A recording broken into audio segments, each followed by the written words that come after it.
control. Yeah.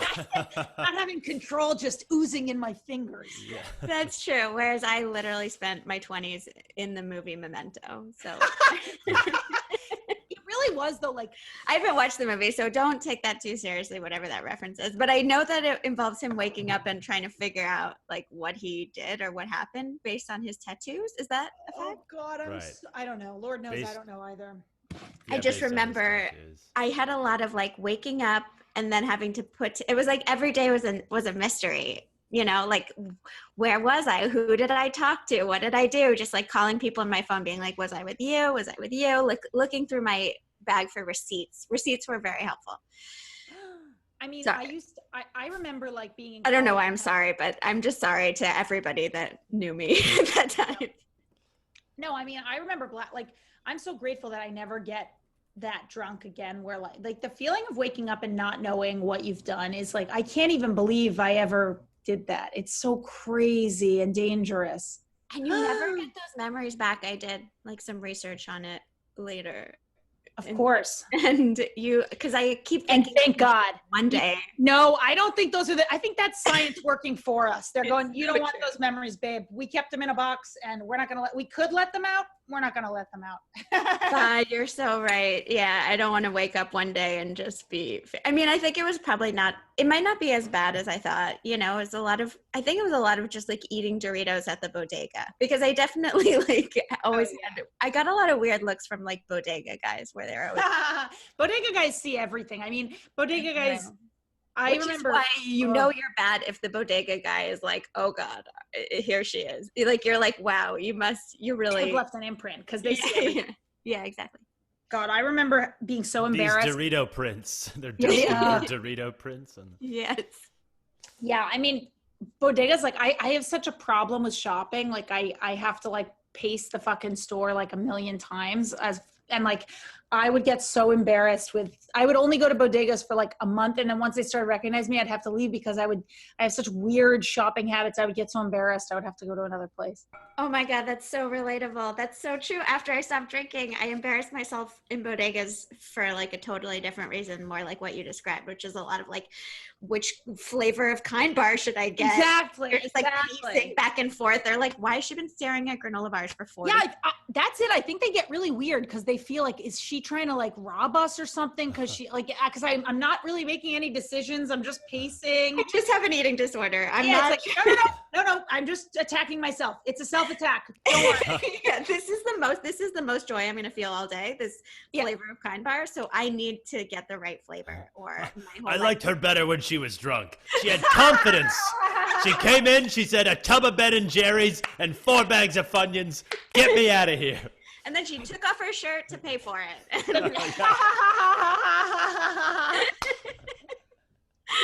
Oh God. Yeah, it was definitely a lot of like, how did I pay for those like Doritos? I don't know. I'm sure I paid with money. You're just showing up at people's bodegas in the morning. Did I rob you? Did I rob you last night? I'm sorry if I did. Do I owe you like $2.75 for like a family size bag of Doritos? I really miss this morning. I ran out of filter coffee, and I really am just like, God, I so miss just the casual waking up and going to a cafe and getting a cold brew. I know it's like there's so many things that are terrible, but that's a really petty, dumb thing I miss. Did you just almost sneeze again? It's worse. I almost burped. Which I think in this climate, you want to tell people. It's like, no, it wasn't a sneeze. It was a burp. It was a burp. It was a burp. It was a burp. I'm just gassy. It's fine. I'm gassy. Gassy, very gassy. I'll take gassy over sneeze any day in this climate, for sure. I don't think sneezing is a symptom of COVID, just to put that out there from someone who Googles the symptoms of COVID on a regular basis. I can't because I'm like, I don't even want to know what COVID toes are because I'm like, I'll find a way to have them. I don't know. My toes are always doing funky things. As a rule, just don't plug the word symptom into Google ever. Just don't. I completely agree. Go to a doctor. Just go to a doctor. Did I tell you guys this last week? How great my doctor visit was? No, but regale us. We love a doctor. Literally, I was like in so much pain, and Luke, my boyfriend, was like, you have to call the doctor. And at like 4 or 3 o'clock, I called my doctor's office. They said, are you free at 4? Here's like a portal to log on to. I had an app on my phone at like 4. I logged in. My doctor logged in. No small talk. What's up? 15 minutes. They don't weigh me. They don't poke me. 15 minutes. I get prescriptions to CVS. And then if I want, I can pay to get the medicine delivered. It's like that whole process in the normal world would have taken me 4 They don't hours. take your blood after just for fun. Why do they always want your blood? Why do they always take my blood? You're right. Yeah. Yeah. What do you need it for? But you know what's crazy? I bet there will even be, like, if we stay in this, I bet there's like ways that we can take our own blood and send it in. And we're like, going to be taking our own blood. yeah, like there's going to be, I feel like Just for something to do, honestly. just for fun activity. Yeah. I've just been taking my own blood for fun. I have collections of vials in my back. You've always taken your own blood, and now it pays off. Who knew? Yeah. Finally. I just like to look at the color, make sure. Yep, red. All right. All right. I know what's going on here. With Yeah. your own blood, you're like, I'm Yeah. one step ahead of you, buddy. I got my own blood. Here you go. Like, no, And no, guess no. what? It's red. Mhm. Yep. Yeah, you'll be happy to know. Yeah, it's really reassuring to know that you can like go to the doctor without actually going to the doctor. Agreed. Yeah, that's nice to hear.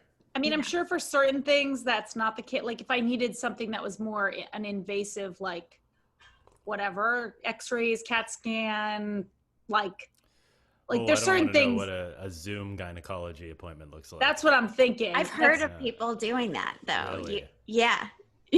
I would have, yeah.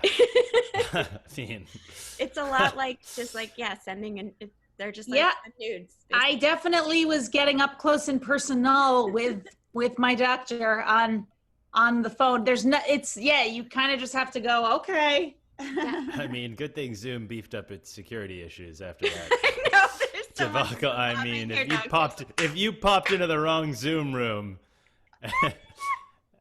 I mean, could you imagine? Can you imagine? Zoom bomb! Oh, Yeah. fuck! they're like, we're so sorry, ma'am. You know how people But you were look Zoom great. bombing? I mean, everything looks healthy. Yeah. Oh, I mean, everything looks very healthy. And you know how people were Zoom bombing with like porn? They would come into like a business meeting with porn. Yeah. I mean, this would be like, porn. Oh no. All right. You win. Fuck. No, stay. Please stay. Yeah. Please stay. Like an actual gynecology appointment is too terrifying. You think what you got is bad, buddy? Like, you can't top this. Yeah. I mean, I don't know if I'll ever go to the dentist again. Oh my God, my dentist was texting me. My dentist texts me every Wednesday, my dentist office, just to be like, hey, like, would you like another checkup? They do this. May, look, I'm telling you, May and I went to the same place once and I said, I'm not going back there. And now May gets texts every week. I know, especially I start getting them like 2 weeks after I go. I'm telling you, this dentist called me sweetheart and like touched my arm in like a maternal way. And she's just the kindest person. I don't care if you wash your instruments. I'm in for life. I don't care. She was very gentle and nice, which she was warm and kind, and the rest of the situation with the office was like a little questionable, but I was just like, it's fine. Have my teeth, put whatever you want in my, like, yeah. I'm very susceptible to human warmth. Yeah. But they were texting me like for the first month and a half of the pandemic. And I was just like, no. Like that, I barely dragged myself to the dentist before there was like, teeth are my big concern now. They're the first to go. I mean, That's how I feel. I'll pull them out if I need to. Once I found out you can get fake teeth, I was like, oh, game over. It's true. A lot of people we know have fake teeth. You can't. I can't believe that. I got a lot of fake teeth going on here. No way. And I would never believe it if you told me. I have a long history of dental procedures. Right, because hockey. Well, one got lost in hockey, this one. And then May 3rd, 1998. I remember it very well. I lowered my basketball hoop to dunk on, and I used to have a gap in my teeth. And so I went up to dunk on this basketball. No. Actually, I can't handle this. No. And the tooth got caught in the net on the way down, and it just like ripped up and out. And my friend was there. He found the tooth down the back lane like 30 feet because it just slingshotted out of my mouth. And it actually didn't hurt that much because it was just so quick. So quick, yeah. Yeah, and then anyways, throughout high school, they couldn't put it back in. I had to wait for my jaw to finish maturing, and then eventually I got an implant. But I had like dentures right here through high school, and I could like pop them out and stuff. It was not a good look. And so now what? Are they in for good, or do you still? So then I got like an implant in my jaw with that one that got ripped out, and then they were just like, you know what? With all the other, let's just put veneers on you, so we'll make it all like copacetic. And so then I got 2 veneers and then 2 like kind of fake teeth right here, which is wow. So let me tell you, veneers is the way to go. I got to pick my smile out of a catalog. They had names. That's what I'm saying. I picked the Hollywood. I mean, of course. That's what I'm saying. Like once I found out, I can just get a better smile. I'm like, forget it. Then it's like kind of a nice, all right. That's true. It is terrifying what they do with veneers. No, they shave your teeth down into little posts, and you look like a sick vampire. Were you awake? That sounds cool as fuck. You are awake, but it doesn't really hurt because they freeze you. But then do they let you take at least a selfie with the vampire teeth? Well, I don't know. Maybe the dentist that you know. She definitely does. She has a wall of selfies probably. Somewhere. But my guy, and what I've heard other people do is they go away for a little bit after they do it, and then they're like, "Don't look in a mirror right now," because and obviously, hello, and then of course it's not good. It's not good at all. It was very scary. I was like, "What have they done?" Oh my god! But yeah, wow. Eventually, it works out. And wow, that's nuts. Wow. I recently found out, I went to my dentist's website in Vancouver, and I'm the first. They have like a before and after. I clicked on the like smile gallery. I'm the first one. And it's on the wall in the dentist's office. It's amazing. I'm the poster child for a disaster of a mouth. I mean, and you really do have a great Hollywood smile. Well, they did a great job. Dr. Omar Tijani, and he did. I permanently have to talk like that. Whenever I talk about the dentist, I contractually have to talk like that. Wow. So do you have to brush your teeth, or can you just eat whatever you want and then just? Nope. No brushing. Haven't brushed my teeth since 1999. Cool. Mm-hmm. Yeah. Wow. Glad that worked out. Installed little window wipers. Talk about making lemonade out of lemons. I mean, that is a good, that's the perfect example of making lemonade out of lemons. Wow, you're so right. That's true. Yeah. Yep. You lost you're making me want to play basketball and just kind of chomp on the hoop, chomp for the hoop.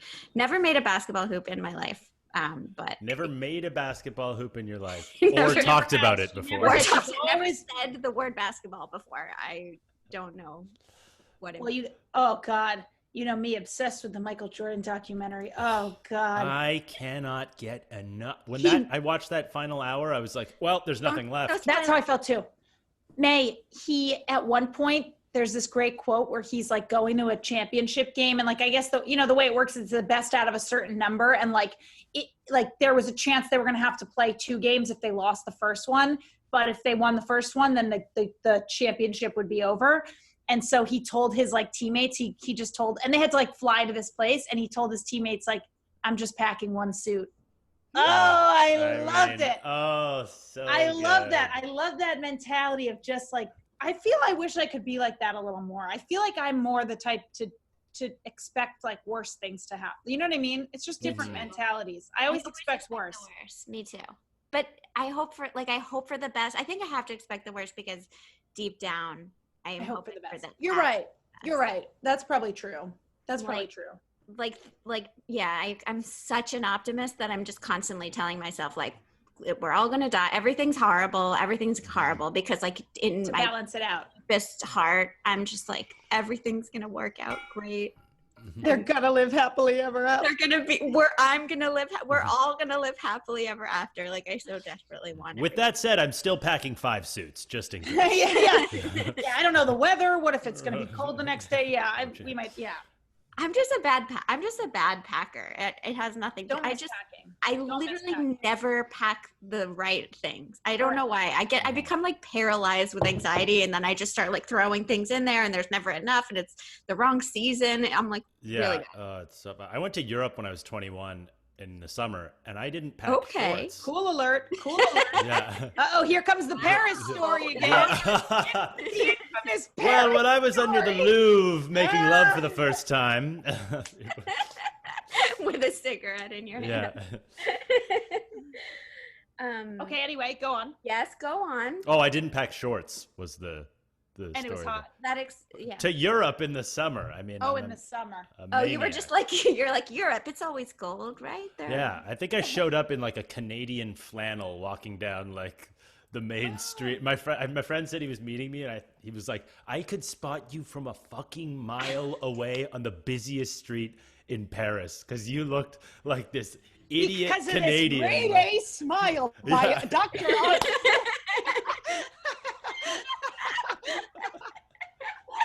His phone number 503-792. Hello, people of Paris. If you are in the Vancouver area and looking for dental work, please consult the offices of Omar Tajani. I mean, we better get some kickbacks for this episode because oh god, yeah. I'm about to knock my own teeth out for some. Yeah. That guy. Just something to do. Yeah, packing's hard. Haven't done that in a while. Clothing, like any stress related to clothing has fairly disappeared, which is a interesting. Oh, totally. Who knew that I spent so much time thinking like, which black t-shirt should I wear today? And here we are. And I mean, I thought about it today, but it was okay. It worked out. No, it is really nice. Like I definitely I've worn just probably 5 things. I don't think about it. I don't think about my hair. I don't think about my makeup. It's pretty cool. It's nice doing the same load of laundry, I've found. I don't have to dive into all the professional stuff. The dry cleaning stuff isn't being touched. Totally. So true. Rewashing sweatpants and stuff. It's great. Yeah. Totally. Agreed. You again. And I love doing laundry in quarantine because it just makes me feel like I'm in control of something. Totally. Well, there's a beautiful thing I feel with cooking. Like that's why people I think like baking bread. It's like start and like middle and end. And I think we really crave that. And like that's what Anosh talked about with like watching movies or even the 10-part documentary. I do think like it's very satisfying to have something start and end. And end. Do you find I notice that I'm like making choices like I always watch a little TV at the end of the day before I go to sleep. It's like of course I'm a human being. We all do it. But lately I feel like there's so much weight attached to what I'm watching because I'm making a choice. I'm like, what state of mind am I going to be in for like the next week? What do I want? And I always go to I'm like, do I want murder or do I want reality TV? It's like, do I want to hate my body or do I want to live in fear? Like, what's my what dark space am I choosing to put myself in? Like choosing to watch the Michael Jordan documentary. That's great because that sounds like positive and uplifting and like inspiring. And I'm like, I got to make that choice. Totally. I think it's why I watch a lot of light comedy in quarantine because I'm like, yeah, I don't trust myself to go into a space that's not up because it's as always a great reminder of the power of comedy in dark times. You really, if you need an escape, comedy can really be that for you.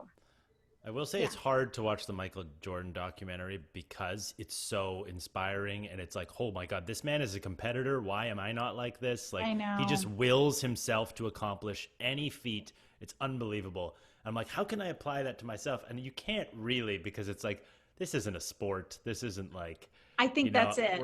It's hard to do that in it's very defined what he does. It's like you show up to a game and you beat this other team. You score more points than the other team. But in most people's industry and ours, it's like, I can't just score more points than the other actor or whatever. Yeah, it really also it really reminded me of like the power of a community and a team and like having a team rely on each other and how they all like work for each other. And I was like, we're in a very isolated time and it's tough to not have like, it would be so nice to like see 10 people every day and be working towards a common goal. Mm-hmm. like that. Yeah. Practice. Yeah, right. You see the same 10 people every day. It's Yeah. almost like school. Like school was think so so. the reason the school was so regimented. You wake up, you know who's going to be there, you're going to see the same people. It's like it's actually very easy to do well in school if you just apply yourself because it's Totally. so structured and it's like all you got to do is just score more points. That's it. I know. And then this career is the almost the opposite of it, especially when you're like freelance. So you can try to channel that same energy, but it is just harder when you don't have, Right. You're like, I don't know where I'm going to be today. I don't know what the next job is. I don't know who I'm And in particular, we don't even know what the industry is going to look like. So that's like an added element of like, not only do we not know in general, but now we also don't know what the world's going to look like. Exactly. So I got all this pent up Michael Jordan energy and I got nowhere to put it. Except for your hobby of taking your own blood. At least Yes. you're really applying yourself to that. And Yeah, you're that's the Takes one. so much more blood than my neighbors. You're the Michael Jordan of taking your own blood.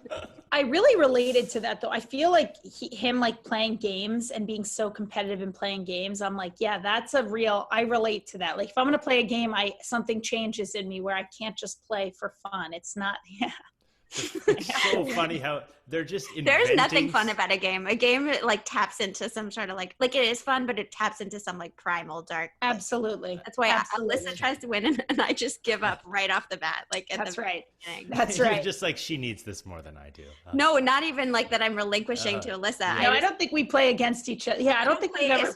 I just in Oh. general when I get into game mode because I it's too stressful. I just kind of like shut down. I'm like, you guys win, and I'm just gonna kind of sit here on the sidelines and make witty commentary. So if I ever have to like actually play, I hate it. Yeah. Funny. It's so funny how Jordan just invented games like throwing the coin closest to the wall Right. before the game. It wasn't And a like real betting money thing. on it. I And know. bet, like $1,000 is so insane. I know. Do you guys Okay. find yourselves making like big plans for after quarantine? I know we talked about this before, but I feel like I just keep having these revelations where I'm like, when this is over, I'm gonna change everything. Like I'm gonna be the best version of myself that I ever was. Like I have these like grandiose thoughts about life after this. I think I do, and also I think I'm like still in a little bit of a pessimist mode of fearing when this is going to be like I have a tough time like seeing it be real yet. But the main thing is like just seeing friends and family and like making a bigger effort honestly outside of my career and just more in like personal life. Like that's what this has made me. I'm like, oh, I just miss my family and my friends and Yeah, me too. And yeah, I don't know. I keep thinking I'm gonna like change my whole life, but that's just future tripping. That's just like another form of escapism, like watching reality TV or something. And you don't even know what it's going to be like, you know, like I don't know That's the thing. when it's going to happen or so it's like I do get those moments where I'm like, yeah, I can't wait to be like motivated and stuff and like be out there. Like I had that. This is so stupid. I did my laundry the other day, and then immediately when the dryer was done, I put all my clothes away. And I never do that. I let it sit in the dryer for a day, or I put it in a little place, and then I'll do it later. But I did it right away, and I was like, "This is the type of person I'm going to be when I get out here." Yeah, that's totally. But you know, those go away because I'm just like, well, I don't know when this is gonna. I could just be in here for a year. I do think we're going to come out changed though. There's no way we don't come out of here more appreciative of people and maybe more responsible because we've now lived like these normal lives and we're going to come out of it different no matter if it's soon or, in many years. I don't really know. Yeah. Mm-hmm. I will say, okay, so here in San Diego, they got approved for phase 2, which restaurants and bars are open now. And I live right next door to a bar and people were there yesterday in big groups. There's a place called Pacific Beach in San Diego. It's the Florida of San Diego. Absolute trash. There was a place completely packed shoulder to shoulder yesterday, like partying bros. Like they got shut down by the cops and it's all over the news. The mayor was involved. Like they're like the shame of San Diego now. Fuck. And so like I'm actually more worried now than when the virus was first at its like peak because now people are comfortable enough to go out and people are partying.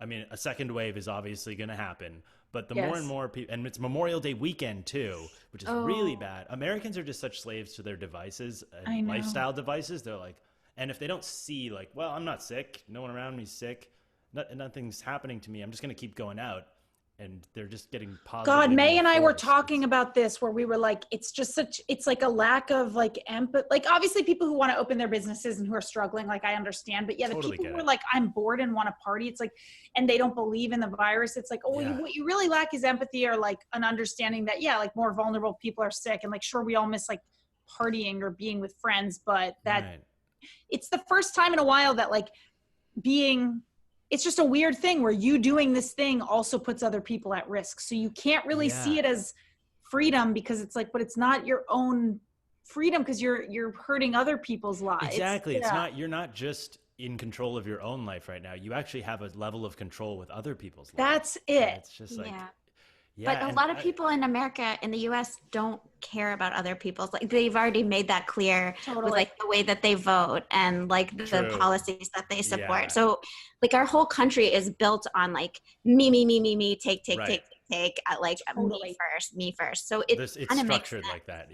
You're so right. And that's why we're having such an insane rate of infection, because like Americans aren't used to having to think about people other than themselves. Totally. That's so true. Yeah. And also people can't wrap their head around this asymptomatic thing where it's like, just because you can't see it and feel it doesn't mean you're not causing it. So true. And like people just can't wrap their heads around it for some reason. So true. Whereas with mental health, I'm used to that. I'm like, the sickness is inside me and it's invisible, but it's everywhere. Like you're used to that. Totally. I mean, I also just like believe doctors when they say things. I'm like, yeah, I saw a sign that was like around this neighborhood that was like believe science. And I was like, isn't that crazy that we have to tell people? Crazy that we have to tell people that we have to have a sign that says believe science? It's like, when did science become political? When did science become like, it's been political, because it's science is anti-Jesus and like anti like I guess you're right, religion. But it's like slaves to their own like wacky belief systems. But it is crazy. It's crazy that we have to be like, just because you can't see bacteria doesn't mean, and like doesn't mean it's true. It is crazy that people cannot. And it's also frustrating, because I hate seeing these articles that are like, they didn't believe it until they got it. Now they're speaking about it. It's like, well, yeah, because once you get it, you're going to want the hospital, you're going to want the doctor, and all of a sudden you're going to go, oh, I'm sorry, it was real. And it's like, that's not fair that you do that after try to make beliefs on your own. Exactly it. That's what bothers me the most too, because it's like, but when you get really sick or you break your leg, you're going I know where you're going. You're not sitting at home being like, it'll fix itself. It's true. It's like, you believe in science now, bitch. Actually need it to save your ass. Exactly. At least I respect Scientologists. Scientologists will just never go to the hospital. Or is it? I think it's Scientologists. Is that right? It's a weird that they have no idea. Their name is very confusing. I know. They're not sciencey at all. I couldn't tell you what. Scientologist. I love science. Like, I preach science. I want to go door to door telling people. I'm a huge Scientologist. But I don't think. I sometimes think I have my brain is just too small. I feel like I have learned what that religion is so many times, and now I have no idea. You know what I mean? It's like, where does the information go? Where does it go? Where it's like, I think there's certain things I hear and I just kind of I'm just like, it's not going to stick. But it is literally fiction. It is a fiction writer made the religion up, so that's why you can't remember. So bizarre, Alyssa, that I understand why you would just kind of shut down when it is presented. Because not only is it bizarre, but it's kind of fucked up. Like I remember my friend Bronwyn went to the Scientology museum when she came to LA it's not a museum. Are you guys still there? Yeah.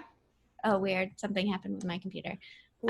They heard us. Oh my God. I truly feel that way. I can't see. Okay, let's move on. I'm sorry, Elron. You're an enemy of the church. What do they call it when you defect or something? I don't know. They have a name for people who. Let's move on, because I know myself and I know that I'm gonna. And we don't want to offend anyone in this church that probably. Alyssa doesn't want Tom Cruise coming. They might have all the power. I know Tom Cruise is gonna start talking shit about us, trying to take down our podcast. But I just have to say one last thing about Scientologists. They don't believe. They think mental health is like weakness. Like they don't believe in mental health. Well, that one crosses some other religious barriers too. That's true. That's true. That one comes. I think my family is probably I think that one. True. My family, they're just wasps. It's like that's like every group of people historically is like mental health. That's not a lot of cultures too, not just except religion. Jewish people. I'd like on behalf of my heritage, the Jews, we are huge endorsers of therapy and mental health care, and I'm grateful for that. No, that's good. God bless them. Yeah. It's and the thing with Jewish people is like when you're, I mean, not that that's not actually necessarily true, because like a lot of groups have been through trauma and like don't take that from it, but I'm sure having this like history of immense trauma has forced a lot of Jewish people to be like, well, we have all this anxiety because of this thing we went through, so let's deal with it. But that's not always the case, so I don't know why that is. Speaking of culture, love to generalize about big groups of people. That doesn't make me nervous at all. We're this is great. This is great territory. It's okay. We'll check with the censorship committee after. Yeah. Is it okay what I said about the Jews? I think it's positive. You were saying, Anosh.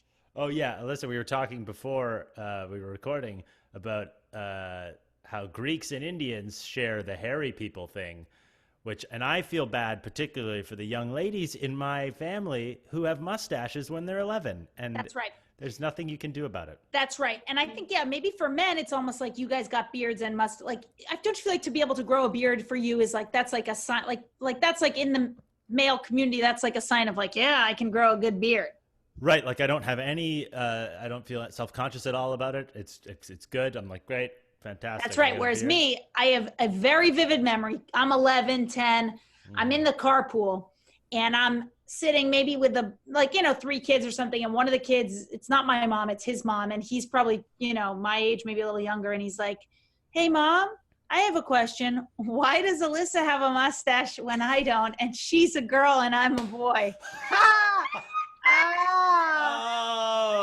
no. That has been fueling me. You could hear it? That's why Alyssa. You could hear him say this? Of course, children are awful. We were sitting next to each other. And isn't it crazy how I can, 100% remember it like it was yesterday, because you don't forget that. Branded into your brain. Absolutely. Oh my God. And sometimes because especially in quarantine, but I make a lot of videos that are like really close up to my face and terribly flattering, almost by design. They're just like very bad. And the other day I had someone be like, God, we all it was someone being like really mean, but they were like, me and my friends all think like you're so hairy. You must grow hair in your teeth. Okay, that sounds like a child wrote that. That sounds like the same kid. The same kid. Yeah, he never. But because I'm primed for it, it really feels like now I don't really care. And also hairiness in women has kind of come back, like bushy eyebrows and Glossier and like armpit hair and armpit hair's back. Yeah. I do feel like hair has become. I was gonna say I sit around now like we're obsessing that my eyebrows are too thin and it makes you look younger if you have bushier eyebrows. I'm like, well, what do I do? I don't know. I can't. Right. Yeah. So it's like it never ends. The beauty industry is gonna find a way to beat us down and then 100%. Literally. Yeah. I feel bad more so for the cases like you just described, though, Alyssa, is when you're a kid. Because the kids have no filter, and then so they're just like, that's a mustache on a lady. And they just Exactly. I remember being like, I asked my mom, like, can I please go get waxed? And then I went and got waxed at a young age. Yeah, that's exactly the thing is like, I see these young Indian girls and they're like 9 and I'm like, well, you can't make her start to do cosmetic beauty things at this age. It's just so they just have to suffer for a few years and then suffer when they look at their own childhood portraits. I know, like such a shadow in all of them, and like a bowl cut too, and just being a kid is pictures of me with my horrific bowl cut. Yeah, you had your own set of issues in the hair department. I was engineered. My mom, I think, engineered me to be like, I don't know, just like a repulsive child. Like she was just trying to protect me from the world. I had a bowl cut that I think I gave myself because it was very bold, but there was also parts that were just sticking out in wayward directions. And I was only dressed, my mom only dressed me in hand-me-downs, and all of our friends had sons. So I dressed like a boy and I had a bowl cut. So everybody just thought I was a boy for the first 4 or 5 years of my life.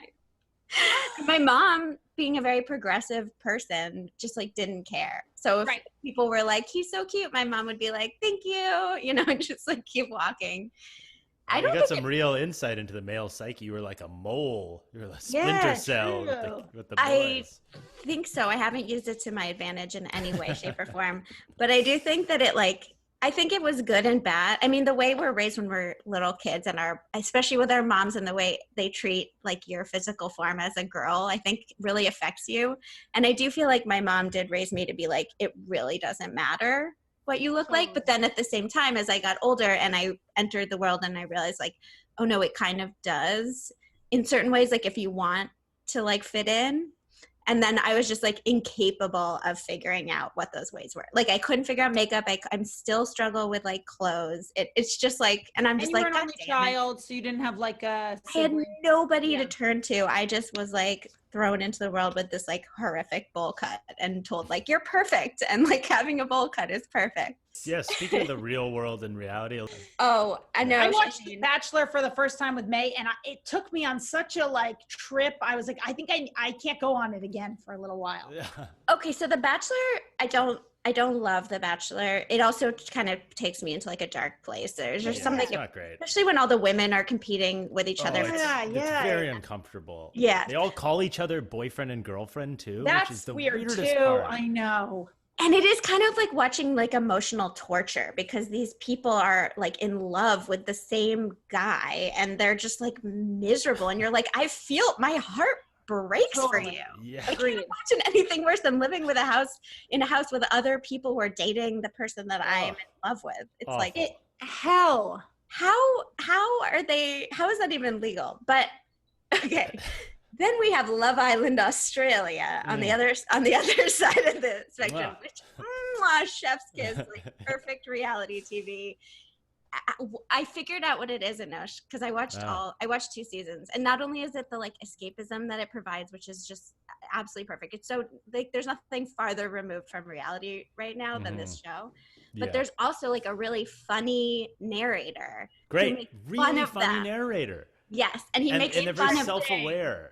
Yes. So he's like the viewers in point. Yeah. Exactly. So the whole time that you're watching these people and you're just like, this is trash TV. There's a guy who's like, oh, this is trash TV. Look at these losers. They've never read a book in their lives. Now, and he's actually clever too. Yeah. You're right. That's true. I think that's it. Kind of like in Great British Bake Off, how they have those funny hosts. Yes. Although that's different because nothing salacious is ever happening. It's always just like really kind people making like 14-layer cakes. And you're like, wow. I gotta say, I used to watch that show with my British grandmother and I thought it was boring then. And Tilly hates the show. When it took off here, I was like, she just hates British people. It's very uncomfortable. No, when it took off here, I thought it was a joke. I was like, wait, young people watch this show? Well, I'll tell you what, I think it really doesn't. I wonder how it's doing now, but I think it's so funny how culture changes, but I'm like, I wouldn't watch that right now. I watched that at a stage in my life where I was living with like a lot of roommates and I didn't have like and my life was really crazy and everything felt tense and I didn't have just like a calm escape. Yes. And that felt like a calm escape. But I hear you. It's not like a thrilling thing that I would watch when I'm already kind of in a peaceful place. It's almost, It's like the TV equivalent of like a babbling brook, or like it's like nature. I think so. Yes, it takes you down a notch to like a place of calm. I can see that.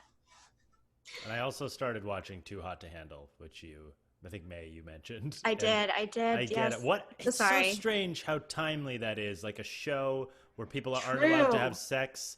And they're all locked up. I'm like, how did you, what? First, that's all us. Like, first what? Love is Blind and then Too Hot to Handle. It's like, okay, guys, what?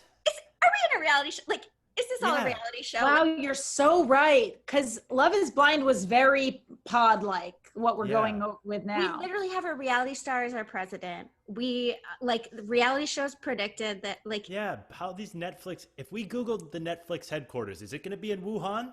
Is that what we're going to find out? If I Google that right now, am I going to see that? We're the first ones to figure it out. Yeah. This podcast goes. Netflix is run by scientists, or the people who knew, knew it was coming. Because that's the thing. Like, apparently everyone knew this was coming like a year ago or something. Some committee. Right. Well, it's been overdue as well. Yeah. We have been just simply overdue for a pandemic. Someone had a funny tweet about like I've been anxious about literally everything except like the pandemic was the one thing that I never was expected happening. And I feel that too. I was like every day waking up being like, what's going to take me out today? Will it be an earthquake? Will it be my failure in my career? Will it be cancer? Like whatever. And then never thought pandemic. I know. It's so out of body, this whole thing. Like, I don't think anyone could have, like, my grandparents are always like, I can't believe this is happening. It's just like, I think it's so far from what we would have ever even known could be possible. Like, the shutdown of the world to this degree is so unheard of. Yeah, like you always, it's weird to think like back on, I always used to be like, oh, well, this will always be here, so I'll just do that later. Like I'd push stuff off, like, oh, I can always go bowling because bowling will always be there. But totally, all these things just don't exist now, and they probably won't. And it's like, oh. Or maybe based on your assessment of your circumstances, maybe they will. Maybe people are just going to bounce right back. I did say today to my boyfriend, I was like, I think a lot of people are different than us. Like, I think people's level of fear of this are different. Because I'm like, I am so terrified still to do anything. And I'm like people should go to a restaurant if the restaurants are open, because fine. But I'm just like, I have no interest in going to a restaurant until there's a vaccine. I can have literally no see people on the patio of a restaurant bar right now, drinking and eating, and they're just having a gay old time. I mean, how are you doing that, woman? I don't know. I think it's just people right next to strangers. And do they have masks on? I guess you can't. No, here's the thing that I see every time. People will walk down the street. This is for the last 2 days since they've been open. People walk down the street with their masks on, where they have a 0.01% chance of getting it because of airwaves and how aerodynamics work. And then they approach the hostess stand and they take it off, talk to the hostess who's wearing a mask, and then they go inside the restaurant and put the mask in their pocket.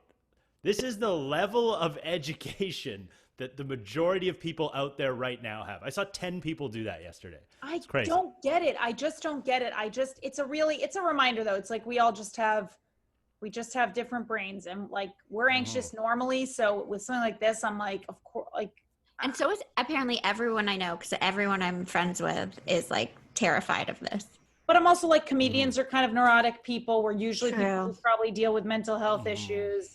Or people and a lot of people we know have like financial fears wrapped up in it as well. Maybe they don't have health insurance. It's Yeah, but I mean, what I'm seeing the most of is like just people who are sick of not enjoying their leisure activities. That's what it looks like. That's what frustrates me so much. Yeah, like nobody out here looks like, oh man, I just need to eat. Like thank God I can go out for a warm meal. That none of those people are out there. Right. Because we've all had the capacity to have takeout. It's like, I just can't imagine being that like flippant about such a serious thing. Me neither. Yeah, I just can't. I'd rather be too careful. I'd just rather be too careful. Right.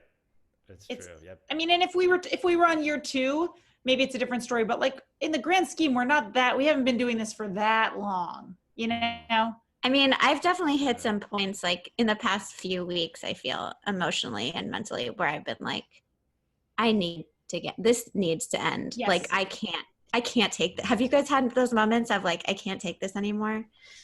And I'm so lucky. I'm so grateful. I have a job. Like I know, I know all those things. I know it's emotionally a lot. This is a very intense. I think I feel it whenever I have like a panic. That's when I really feel it. Cause I'm like, I have nothing to stop this panic. It's just going to go. That's what it is. It's like my mental health has been luckily like better in like the past year, I would say. And so I feel like I was fortunate, but then when I dip, it's like, oh God, and we were talking about this, Alyssa, that we rely really heavily for our sanity on like going for walks, hanging out with each other, hanging out with friends, just like going to Trader Joe's, going to the Grove, like kind of seeing things outside of your body is very helpful for anxiety. And so to not have that is tough. Yeah. And also it's like, if one little thing Like I almost didn't get my medication this week because I take like a controlled substance for ADHD, and normally I rarely even think about it, except that it's like drastically improved my quality of life. And so I just like need it. And normally I go to CVS and get it. But like my psychiatrist kind of just dropped off the face of the earth, which is like, I hope she's okay. And that's fine. But like I needed to get my medication. It was really complicated and I had to jump through all these hoops. And the amount of anxiety that I felt like surrounding this, it was just like, I can't, if this goes wrong and I can't get my medication and I'm like withdrawing from this med in like quarantine, I'll die. I was like, Yeah. I was freaking out. And I had like nowhere to put that anxiety. It was just like kind of spiraling. And then I'm seeing my whole life just like fall apart. Yeah, exactly. And that's a very normal, like you should be nervous about that. That's like that's a real thing to be nervous about. And it's hard. Yeah.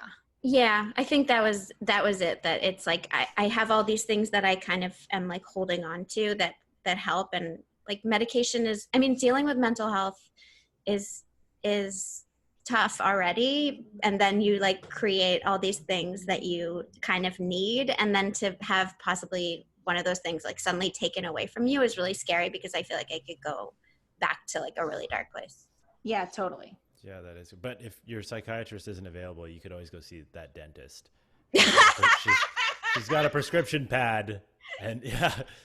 She's got like. Let me tell you about the dentist industry, okay? It gets a bad reputation, but it can really boost your morale to have a beautiful set of shiners. Yeah. I know they have like unlimited whippets at the dentist too. Do they really? Yeah, I mean that's what nitrate is like when they. Swear to God, wow. Is this a tip from 2020 May or from 2007 May? who's speaking right now?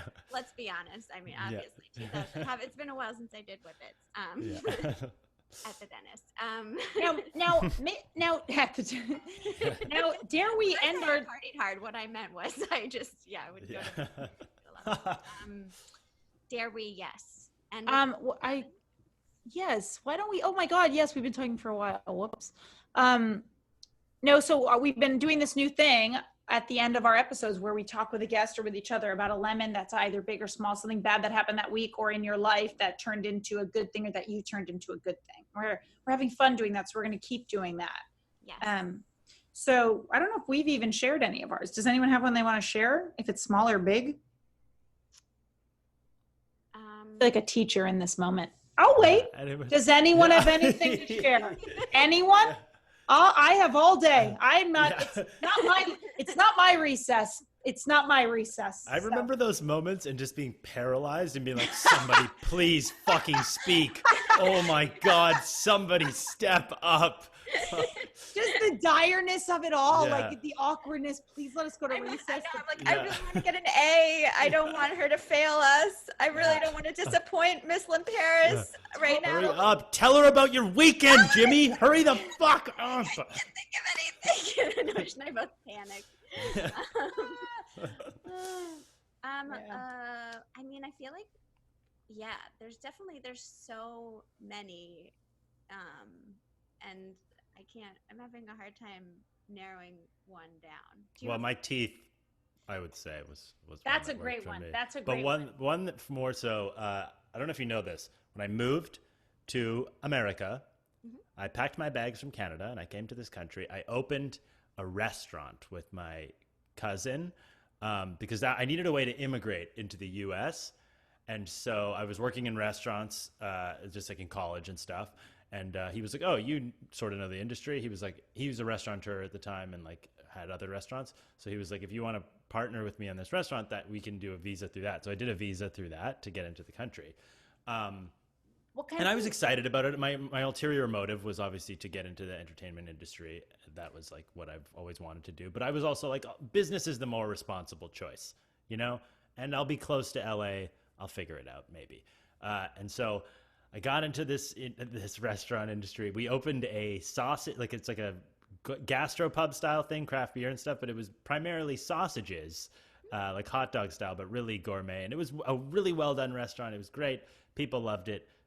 I hated it. I absolutely could not I'm not cut out for business. I realized within the first year, like, holy shit. I think it was the first night we were open and it was really packed. I was like, I fucking hate this. I had so much anxiety, and like people were coming up to me. I was like a manager, owner, and people were like, Anosh, I was juggling all these, server egos and personalities. People have fallouts.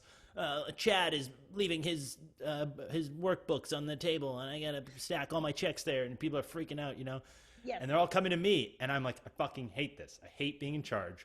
I hate being responsible. Totally.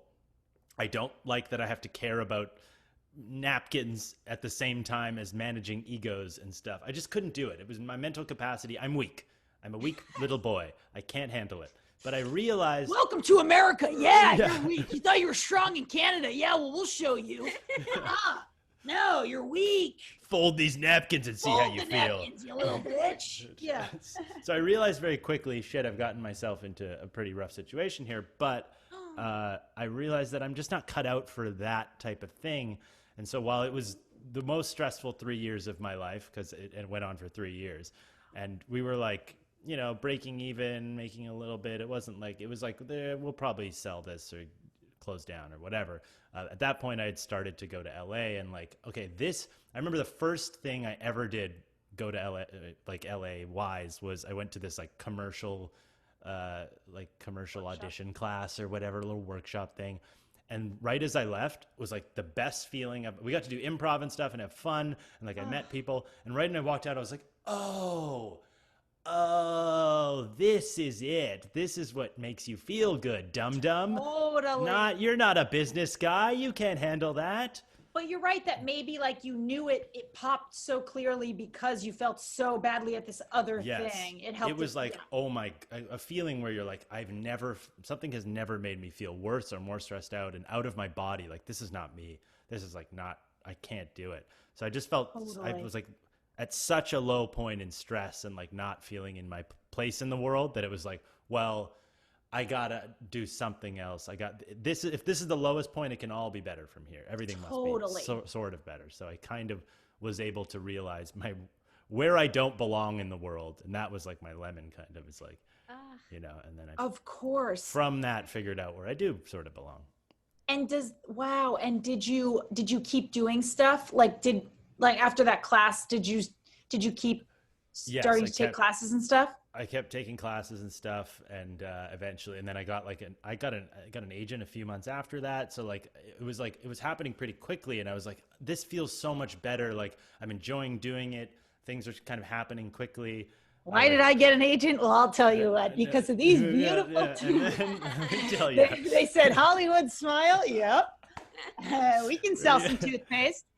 Again, that's Omar Tajani, Vancouver, British Columbia. And then it was great.